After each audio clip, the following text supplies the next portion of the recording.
Өнгөрсөн төрийн болон албаны нууцын тухай хууль маань батлагдж хэрэгжээд 10 жил болжээ. За энэ хугацаанд байгууллагын нууцын оруулах асуудлыг тухайн эрхэлсэн сайд, агентлагийн дарга, төрийн өмчийн компанийн хувьд бол захирал өөрийн дур зориг үзмжээр нууцын тамга дарж энэ 10 жилийн хугацаанд маш одоо олон асуудлуудыг иргэдийн мэд хэрхийг хангадаг нэг талаасаа.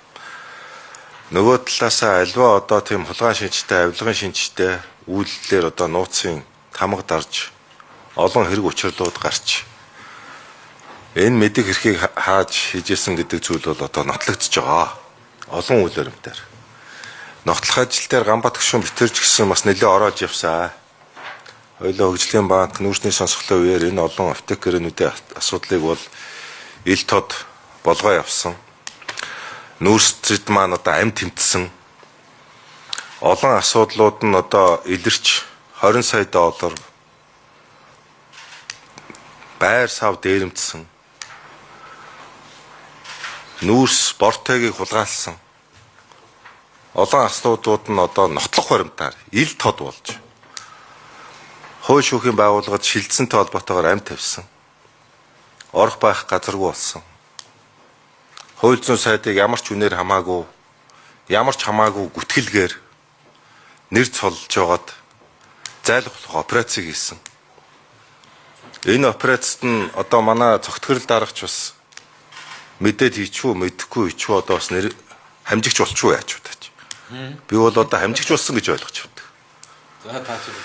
Нэг талд нь одоо хариуцлага ярих юм шиг боловч нөгөө талд нь нүүрсний хулгайчдыг энэ хууль зүйн салбарын эзэгнэх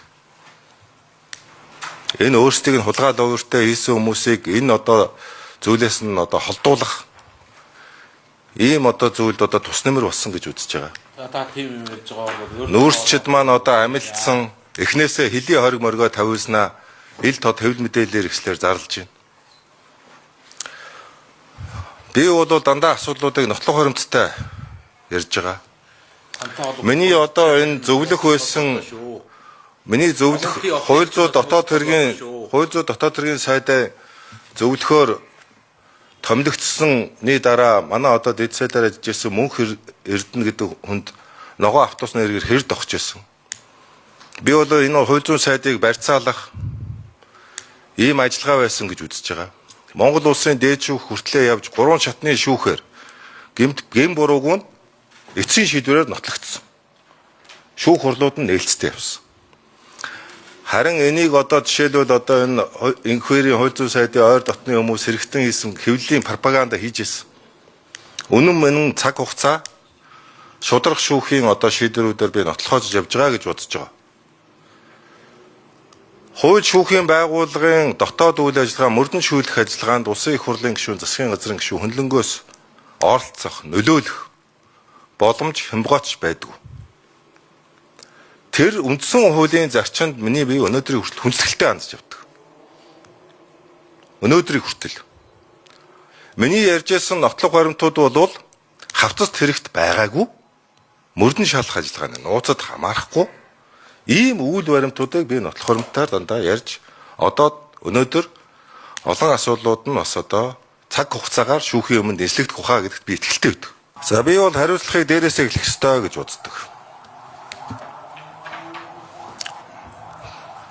Тийм ч үйлдэлээр өнөөдрийн хүртэл ажиллаж ирсэн.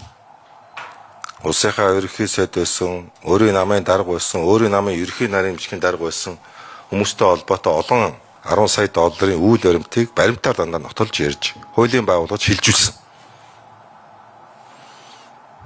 За энэ хүмүүсийн зүгээс ярьдаг зүйлүүд нь бол дандаа гүтгэлэг. Дандаа одоо тийм пропаганда одоо тийм юм хийдэг. Хуулийн байгууллагууд одоо бас гар хөртөөдөө эрддэг юм уу яад юм.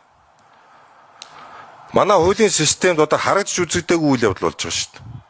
Тэр даваа далаа гэж нөхрийн кейс бол өөрөө одоо тэр эхнэрийн хамаар дөхөд ансаар 5.5 тэрбум төгрөг шууд шилжүүлж авна гэдэг бол тэнэг зориг шүү дээ. Хамгаалтандаа